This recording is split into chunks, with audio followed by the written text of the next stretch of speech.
بسم اللہ الرحمن الرحیم۔ امام عاصم رحمۃ اللہ علیہ بہت بڑے اللہ والے گزرے ہیں۔ قرآن بڑی شوق سے پڑھتے تھے۔ مسجد نبوی کے اندر تشریف لائے اور قرآن کی تلاوت شروع کی تو خوشبو پھیلنا شروع ہو گئی، یعنی ان کے منہ سے خوشبو آنے لگی۔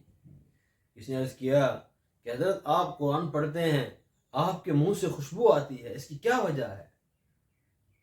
تو فرمانے لگے کہ میں بڑے شوق سے قرآن پڑھتا ہوں، دل سے قرآن پڑھتا ہوں۔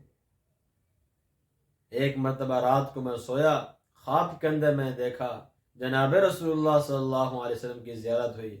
آپ صلی اللہ علیہ وسلم فرمایا، اے عاصم، تم بڑے شوق سے قرآن پڑھتے ہو، بڑے محبت سے قرآن پڑھتے ہو، اپنا وہ چہرہ میرے سامنے کرو جس سے تم قرآن پڑھتے ہو تاکہ میں اس کا بوسہ لے سکوں۔